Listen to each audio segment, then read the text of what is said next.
이 600만 명의 미국 어린이들이 매일 아침 스쿨버스에 탑니다. 하지만 아무도 안전벨트를 매지 않죠. 벨트가 없어서가 아닙니다. 누군가 설치하는 것을 깜빡했기 때문도 아닙니다. 이 차량을 설계한 사람들이 수십 년간의 충돌 실험 끝에 안전벨트가 오히려 상황을 악화시킬 것이라고 판단했기 때문입니다. 그 결정은 미친 것처럼 들립니다. 하지만 그렇지 않습니다. 스쿨버스는 아이들을 자리에 묶어두는 방식으로 보호하지 않습니다. 버스는 전체 승객 공간을 생존 구역으로 만들어 아이들을 보호합니다. 엔지니어들은 이것을 구획화, compartmentalization이라고 부릅니다. 쉽게 말해 버스는 충돌 시 아이들의 무릎에 걸친 끈이 아니라 각 아이를 둘러싼 공간이 보호 역할을 하도록 설계되어 있습니다. 당신 앞에 있는 좌석은 단순히 발을 올려놓는 곳이 아닙니다. 그것이 바로 당신의 에어백입니다. 좌석 간의 간격은 단순한 편의성을 위한 선택이 아닙니다. 그것이 바로 충격 흡수 구역입니다. 스쿨버스의 모든 패딩 처리된 높고 등받이가 높은 벤치형 좌석은 앉을 수 있는 공간이 마련된 에너지 흡수벽입니다. 그리고 이 전체 시스템은 대부분의 사람들이 존재조차 모르는 채로 거의 50년 동안 수백만 명의 아이들 곁에서 조용히 작동해 왔습니다. 하지만 여기서부터 상황이 조금 이상해지기 시작합니다. 많은 사람들이 스쿨버스에 뭔가 빠져 있다고 생각하는 이유가 있습니다. 그 이유는 그들이 타본 모든 다른 차량에는 안전벨트 같은 구속장치가 있기 때문입니다. 차와 비행기엔 안전벨트가 필수죠. 기차도 마찬가지입니다. 그래서 스쿨버스에 벨트가 없는 건 어색해 보입니다. 마치 한 단계를 빼먹은 듯합니다. 뭔가 허전한 느낌이죠. 충분히 이해하지만 사실 이는 잘못된 생각입니다. 1977년 연방 스쿨버스 안전기준을 설계한 엔지니어들은 안전벨트를 무시한 게 아니었습니다. 그들은 양쪽 경우 모두 데이터를 분석한 후 안전벨트를 의무화하지 않기로 명확하게 선택한 것이었습니다. 문제는 안전벨트를 할지 말지의 문제가 아니었습니다. 문제는 실제로 아이들이 버스에서 어떻게 행동하는지, 해당 차량의 물리적 특성은 어떤지, 그리고 이 차량들이 겪는 다양한 사고 유형을 고려했을 때 어떤 시스템이 더 많은 아이들의 생명을 지킬 수 있느냐였습니다. 그들은 충돌 실험을 진행했습니다. 그들은 데이터를 살펴봤고 그 데이터는 대부분의 사람들이 예상하지 못한 방향을 가리켰습니다. 이 부분이 모두가 놓치는 점입니다. 스쿨버스 사고의 물리학은 자동차 사고의 물리학과 정말로 다르며 그 차이가 모든 것을 바꿉니다. 정면 충돌 시 안전벨트를 안 한 승객은 차의 속도 그대로 튕겨나갑니다. 이들을 막는 건 대시보드나 운전대, 아퓨리입니다. 통제 불능의 에너지가 단단한 표면에 부딪히는 것이며 이것이 안전벨트가 꼭 필요한 이유입니다. 안전벨트는 신체가 다칠 만한 것에 부딪히기 전에 몸을 멈춰줍니다. 이제 스쿨버스를 상상해보세요.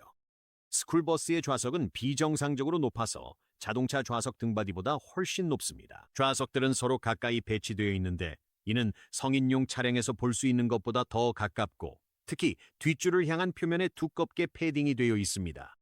정면 충돌이 발생하면 버스에 탄 아이는 앞으로 쏠려 그 패딩 처리된 표면에 부딪힙니다. 대시보드도 유리도 금속도 아닙니다. 바로 그런 충격을 받아들이고 아이의 몸에 최대한 넓게 힘을 분산시키도록 설계된 표면입니다. 아이는 마치 체조 선수가 폼피트에 안기는 것처럼 패딩에 몸을 접고 에너지가 분산됩니다. 딱딱한 충격도 없고 척추나 두개골에 집중적으로 하중이 가해지지도 않습니다. 좌석줄 사이의 거리가 핵심 변수입니다. 이 거리는 정밀하게 조정되어 있습니다. 아이들이 충돌 전에 위험한 속도를 내지 않도록 충분히 가깝고 무릎이 충격으로 으깨지지 않을 만큼 충분히 멉니다. 이 간격이 바뀌면 시스템이 제대로 작동하지 않습니다. 그래서 좌석의 구조는 40년 동안 거의 변하지 않았습니다. 그건 관성이 아닙니다. 그것은 공학적 원칙입니다. 그리고 또 하나, 바로 버스 자체가 있습니다. 완전히 탑승한 스쿨버스의 무게는 대략 14,000에서 16,000kg 사이입니다. 이는 대형 세단 7대를 일렬로 쌓아놓은 것과 거의 같은 무게입니다. 스쿨버스와 승용차가 충돌할 경우 버스는 거의 감속하지 않습니다. 버스 안에 아이들에게 위협이 되는 것은 고속으로 앞으로 내던져지는 것이 아닙니다. 더 현실적인 위협은 전복과 측면 충돌입니다. 여기서 바로 구획화가 그 가치를 발휘합니다. 이것은 안전벨트만으로는 따라올 수 없는 부분입니다. 전복 사고 시 허리벨트는 지붕이 눌릴 때 아이를 차량 안에 더 오래 머물게 만듭니다. 구획화는 아이가 자세를 통해 충격에서 몸을 멀리 기울임으로써 스스로를 보호할 수 있게 해줍니다. 허리만 고정되는 것이 아니라 온몸으로 충격을 흡수할 수 있습니다. 여기서 놀라운 점이 있습니다. 미국 도로에 무엇이 허용될지 결정하는 연방기관인 NHTSA는 이 문제를 여러 차례 연구했으며 학교 버스 충돌 시뮬레이션에서 구획화가 항상 허리벨트만 사용하는 것보다 더 좋은 성능을 보였습니다. 허리와 어깨를 모두 잡아주는 벨트는 개선 효과를 보이긴 하지만 실제 학교 버스 노선에서 다양한 체격의 아이들이 타는 현실에서는 거의 충족되지 않는 특정 조건에서만 그렇습니다. 아무도 지시하지 않은 자세로 앉아있는 경우가 대부분입니다. 이제 대부분의 사람들이 학교 버스와 혼동하는 것이 있습니다. 바로 장거리 코치버스, 그레이하운드나 메가버스처럼 도시간을 오가는 버스입니다. 이런 버스에는 안전벨트가 있고 많은 주에서는 이를 의무화하고 있습니다. 하지만 이런 버스는 성인들을 태우며 성인들은 실제로 허리와 어깨를 잡아주는 벨트에 몸이 제대로 맞습니다. 코치버스는 고속도로에서 장거리를 운행하기 때문에 사고 양상이 완전히 달라집니다. 고속도로 속도에서 발생하는 충돌의 힘은 다른 해결책을 요구합니다. 그리고 성인은 6세나 8세 어린이와 달리 실제로 벨트를 착용하고 조이고 올바르게 위치시킵니다. 이것이 바로 전체 논의를 바꾸는 중요한 세부 사항입니다. 유치원생이 올바르게 착용한 허리 벨트는 약 20kg 정도의 체중에 맞춰져 있습니다. 두 명의 아이가 벤치 시트를 함께 사용하는 경우가 실제 버스에서는 항상 발생하는데 이럴 때는 적어도 한 명에게는 벨트의 위치가 맞지 않습니다. 격실화 컴파트먼탈라이제이션은 그 문제를 완전히 피할 수 있습니다. 정확한 맞춤이 필요하지 않습니다. 아이에게 아무런 행동을 요구하지도 않습니다. 아이가 창가에 기대 잠들어 있든 몸을 돌려 친구와 이야기하든 운전자가 브레이크를 밟을 때 통로에 서 있든 모두 작동합니다. 이건 우연이 아닙니다. 이것이 바로 설계입니다. 자동차는 또 다릅니다. 자동차에는 격실화 구조가 없기 때문에 안전벨트가 필요합니다. 자동차의 시트 등받이는 너무 낮고 서로 너무 멀리 떨어져 있으며 충돌 시 아이가 앞으로 쏠릴 때 충격을 흡수하도록 설계되어 있지 않습니다. 자동차에서 벨트를 제거하면 아이는 대시보드나 운전대 혹은 창문에 부딪히게 됩니다. 이 차량들은 사람을 이동시킨다는 같은 목적을 가지고 있지만 충돌 시 내부의 물리적 현상은 동일하지 않습니다. 격실화 방식을 채택하기로 한 결정은 1977년에 공식적으로 이루어졌지만 이는 10년 이상 앞서 시작된 실험에 기반한 것이었습니다.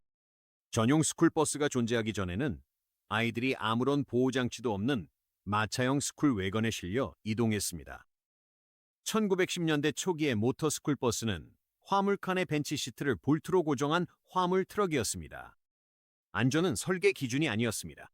안전은 논의조차 되지 않았습니다. 하지만 1960년대 후반에 이르러 매년 수천만 명의 미국 아이들을 태우는 스쿨버스가 늘어나자 연방정부는 본격적인 충돌 연구에 자금을 지원하기 시작했습니다. 그리고 그 연구는 모든 것을 바꾼 하나의 결과를 도출해냈습니다. 1970년대 초 연방 충돌 테스트에서 엔지니어들은 표준 허리띠만 착용한 어린이 크기의 더미를 이용해 정면 충돌 시나리오를 실험했습니다. 이는 스쿨버스에서 가장 흔히 발생할 수 있는 사고 유형입니다. 그들이 발견한 사실은 테스트팀을 충격에 빠뜨렸습니다. 정면 충돌 실험 결과 허리띠는 더미를 보호하지 못했고 오히려 상체를 지렛대처럼 만들었습니다. 벨트는 엉덩이를 고정시켰지만 상체는 계속 앞으로 움직여 아이의 허리에서 몸이 꺾이고 머리가 좌석에 세게 부딪혔습니다. 벨트를 하지 않은 상태보다 더 큰 힘으로 말이죠. 보호를 위해 설치된 그 장치가 오히려 충격을 척추와 두개골에 집중시키는 경첩 역할을 하고 있었습니다. 벨트를 하지 않은 더미는 앞으로 쏠리면서 충격을 가슴, 팔, 상체 등 넓은 부위에 걸쳐 흡수했습니다. 이렇게 힘이 분산되어 신체의 어느 한 부분에 집중되는 최대 하중이 줄어들었습니다. 반면 벨트를 한 더미는 가장 중요한 부위에 더 큰 손상을 입었습니다. 이 발견은 1977년 연방 기준의 토대가 되었습니다. 엔지니어들은 추측이나 비용 절감을 위해 결정하지 않았습니다. 그들은 데이터를 통해 불편한 진실을 마주했고 그 데이터에 따라 규칙을 세웠습니다. 그 기준은 지금까지 계속 적용되고 있으며 그 근거가 되는 수치는 반박하기 어렵습니다. 운전자가 급브레이크를 밟을 때마다 아이들이 모두 앞으로 쏠렸다가 다시 동시에 뒤로 젖혀지는 그 움직임이 바로 시스템이 설계된 대로 작동하고 있다는 증거입니다. 이렇게 일률적으로 움직이고 동시에 흔들리는 것은 바로 그 칸막이가 본래의 역할을 제대로 하고 있다는 뜻입니다. NHTSA, 미국 고속도로교통안전국의 수치 중 처음 듣는 사람이라면 거의 모두가 놀라는 것이 있습니다. 스쿨버스는 승용차보다 마일당 70배나 더 안전합니다. 조금 더 안전한 것도, 의미 있게 더 안전한 것도 아니라 무려 70배나 더 안전합니다. 부모가 버스가 덜 안전하다고 느껴서 아이를 직접 차로 학교에 데려다 주기로 결정하는 순간, 아이가 차에 타는 그 순간부터 버스를 탔을 때보다 마일당 사망 확률이 70배나 높아집니다. 뉴저지와 뉴욕은 1980년대부터 스쿨버스의 안전벨트 착용을 의무화했습니다. 그런데 조사 결과 착용률이 너무 낮고 잘못된 사용이 너무 흔해서 단속 비용이 안전 예산을 다 소모했음에도 부상 감소라는 측면에서 측정 가능한 효과를 내지 못했습니다. 아이들은 단순히 안전벨트를 사용하지 않거나 잘못 사용하거나 서로 나눠서 사용했습니다. 인간의 행동에 의존해야 하는 시스템은 스쿨버스에 탄 아이들이 요구되는 행동을 꾸준히 하지 않는다는 사실에 계속 부딪혔습니다. 2005년 버지니아 체스터필드 카운티의 스쿨버스 전복 사고로 아이들 30명이 2번이나 굴렀지만 사망자는 없었습니다. 조사관들은 주요 원인을 구획화로 꼽았습니다. 아이들 모두 무사히 걸어 나왔습니다. 버스가 살아남은 것은 안전벨트 때문이 아니었습니다. 버스가 살아남은 이유는 승객 구획이 내부를 보호하는 상자처럼 설계되어 있었기 때문입니다. 기존 스쿨버스에 적절한 3점식 거리역에 안전벨트를 설치하는 데는 버스 한 대당 약 $7,000에서만 $1,000가 듭니다. 단순히 안전벨트만을 위한 것이 아니라 실제 사고 시 제대로 작동할 수 있는 벨트를 고정하려면 버스 프레임의 구조적 보강이 필요합니다. 프레임은 장착 지점부터 완전히 새로 설계되어야 합니다. 이것은 단순한 개조가 아닙니다. 이것은 공학적으로 다시 만들어야 하는 작업이며, 그래서 학교 구역에서 변경을 논의할 때마다 비용 문제가 계속 제기되는 것입니다. 영국, 호주, 일부, 캐나다주 등 스쿨버스의 안전벨트 착용을 의무화한 국가들은 사고 유형을 분석한 후 그 결정을 내렸습니다. 미국 스쿨버스보다 평균 속도가 더 높고 더 오래된, 더 가벼운 차량에서는 구획화 compartmentalization 데이터는 변하지 않았지만 차량의 특성이 달랐습니다. 그리고 거의 아무도 이야기하지 않는 사실이 있습니다. 사고가 발생했을 때 실제로 스쿨버스 내부보다 바로 바깥에서 더 많은 어린이들이 목숨을 잃습니다. 인도와 버스 문 사이의 10피트 구역, 버스 앞을 가로질러 건너는 순간, 버스를 잡으려고 달려가는 그 순간입니다. 운전석 쪽에서 시야가 가려지는 그 틈이 통계적으로 아이들의 스쿨버스 여정에서 가장 위험한 부분입니다. 차량 내부에서 발생하는 사고가 스쿨버스 관련 아동 사망의 주요 원인은 아닙니다. 아이와 버스문 사이의 10피트 도로가 바로 그 원인입니다. 하지만 여기서부터 흥미로워집니다. 그 틈을 메우기 위해 현재의 버스 기술이 개발되고 있는 것입니다. 구획화 compartmentalization은 그것이 설계된 사고 상황에서는 거의 완벽합니다. 정면 충돌, 중간 속도, 차량 대 차량 충돌 상황입니다. 고속 측면 충돌이나 벤치 간 구조가 흡수할 수 있는 범위를 넘어서는 전복 사고에서는 그 효과가 떨어집니다. NHTSA 기록에 따르면 스쿨버스 탑승자 사망 사고의 대부분은 정면 충돌이 아니라 이러한 상황에서 발생합니다.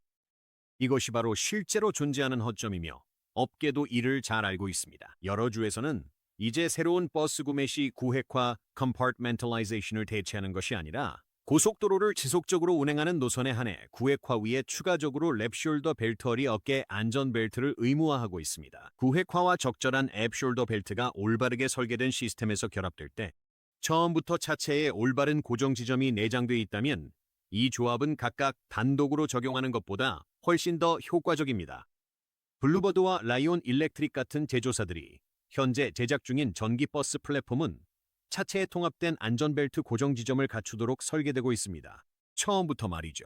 레트로핏 사후 장착을 비싸게 만들었던 구조적 문제는 첫 번째 볼트를 조이기 전 공장에서 이미 해결되고 있습니다. 2018년에 처음으로 양산형 스쿨버스에서 테스트된 사이드 커튼, 에어백 시스템은 전복 사고 시 상부 내부 벽을 따라 전개되어 구획화가 남겨둔 바로 그 빈틈을 덮어줍니다. 이미 신형 차량의 표준으로 장착된 카메라와 센서 시스템은 이제 버스 외부의 위험 구역을 모니터링하기 시작했으며 운전자의 거울로는 완전히 제공할 수 없는 전자적 인지 능력을 구축하고 있습니다. 2030년의 스쿨버스는 아마 이런 모습일 것입니다. 핵심이 되는 구획화 구조는 변하지 않은 채 그대로 유지됩니다. 물리 법칙이 여전히 유효하기 때문이죠. 고속도로 노선에는 랩숄더 벨트가 기본으로 장착되고 고정 지점도 플랫폼에 제대로 내장됩니다. 전복 사고 시 보호를 위한 사이드 커튼 에어백도 포함됩니다. 차량 내부에서 발생하는 어떤 사고보다 더 많은 어린이의 생명을 앗아가는 외부 위험 구역을 관리하는 센서들. 혁명이 아니라 처음부터 옳았던 기반 위에 층층이 쌓아 올린 진화입니다. 스쿨버스 좌석의 빈 무릎 공간은 결핍이 아니라 바로 해답입니다. 전체 구획이 곧 안전벨트입니다. 앞 좌석이 바로 에어백 역할을 합니다. 좌석 간격이 바로 충격 흡수 구역인 크럼플 존입니다. 이 시스템은 충돌 테스트를 거쳐 직관 너머의 데이터까지 분석하며 미국 역사상 가장 안전한 어린이 운송 체계를 안전벨트 없이 설계한 엔지니어들의 작품입니다. 작동 확인을 위해 클릭하세요.